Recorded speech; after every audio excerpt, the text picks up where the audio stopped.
Saudara Presiden Prabowo Subianto memanggil Menteri Kesehatan Budi Gunadi Sadikin, salah satunya membahas perkembangan kasus COVID-19 di Indonesia. Menkes menyebut untuk di Indonesia jumlah kasus COVID-19 masih terbilang kecil dan merupakan subvarian Omikron yang tidak membahayakan nyawa. Kementerian Kesehatan mengeluarkan surat edaran kewaspadaan COVID-19 setelah sejumlah negara tetangga melaporkan kenaikan kasus. Surat yang ditujukan kepada fasilitas kesehatan itu diterbitkan menanggapi peningkatan kasus COVID-19 di kawasan Asia, yakni Thailand, Hong Kong, Malaysia, dan Singapura. Selasa malam, Presiden Prabowo Subianto memanggil Menteri Kesehatan Budi Gunadi Sadikin, salah satunya membahas perkembangan kasus COVID-19 di Indonesia. Menkes mengaku kasus COVID-19 di Indonesia memang mengalami kenaikan. Namun, menurut Menkes, varian kasus COVID-19 saat ini relatif tidak mematikan. Ia meminta masyarakat tidak khawatir dan panik. Itu mengenai COVID, beliau tanya seperti apa.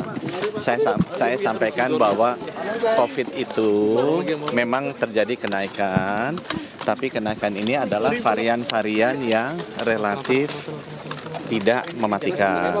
Jadi nggak usah terlalu dikhawatirkan supaya masyarakat nggak panik. Ya. Sementara, Dinas Kesehatan Provinsi Bengkulu meminta masyarakat mewaspadai kasus COVID-19 di wilayah Bengkulu seiring dengan diterbitkannya surat edaran oleh Kementerian Kesehatan. Warga diimbau untuk kembali menggunakan masker saat berada di keramaian. Hal tersebut dianggap dapat mencegah penyebaran COVID-19 yang saat ini kembali melonjak di negara tetangga. Meski demikian, Dinas Kesehatan Provinsi Bengkulu mengimbau kepada warga untuk tidak panik, namun tetap waspada.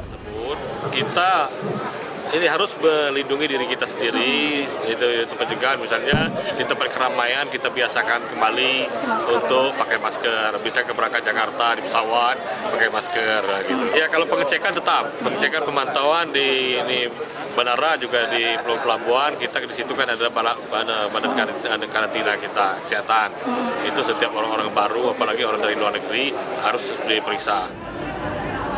Kasus COVID-19 tengah meningkat di Asia Tenggara, termasuk di Singapura dan Thailand. Kementerian Kesehatan mendeteksi ada 7 kasus COVID-19 pada minggu lalu. Menkes juga bilang, masyarakat tidak perlu khawatir, sebab kasus COVID-19 yang sedang melonjak merupakan subvarian Omikron yang tidak membahayakan nyawa. Tim Liputan, Kompas TV.